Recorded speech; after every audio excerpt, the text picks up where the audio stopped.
Sundays kill more men than bombs.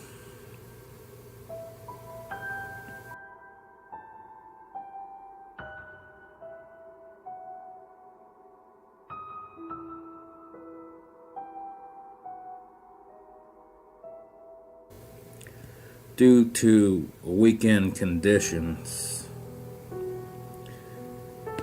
And although there's not too much smog, everything's jammed and it's worse than masts down in a storm.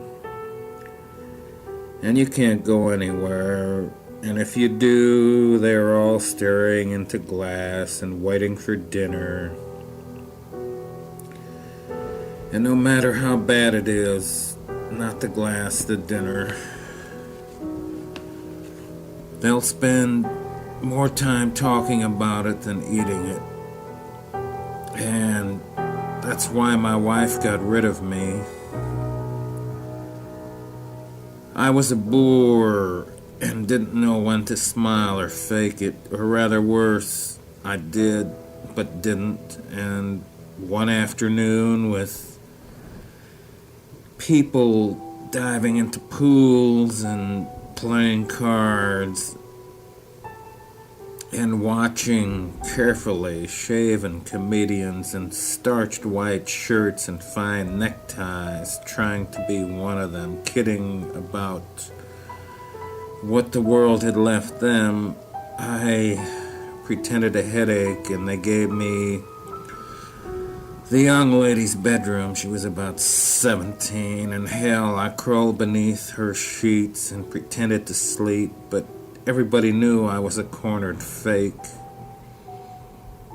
But I tried all sorts of tricks. I tried to think of Wilde behind his bars, but Wilde was dead. I tried to think of him shooting a lion or walking down Paris streets medallioned with his wild buddies, all the horse, swooning to their beautiful knees.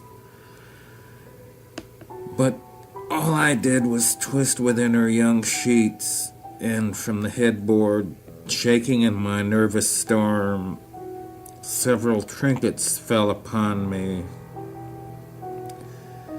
Elephants, glass dogs with seductive stares, a young boy and girl carrying a pail of water, but nothing by Bach or orchestrated by Ormandy, and I finally gave it up.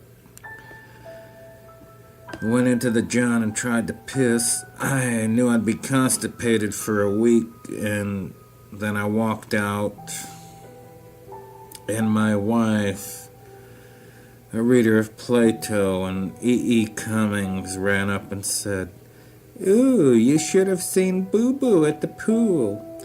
He turned backflips and side flips off one foot, and it was the funniest thing you've ever seen." I think it was not much later that the man came to our third-floor apartment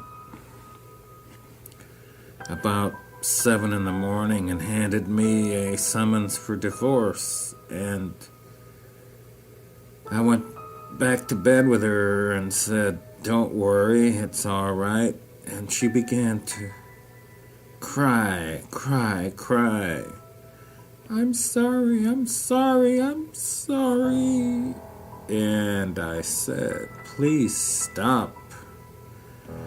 Remember your heart."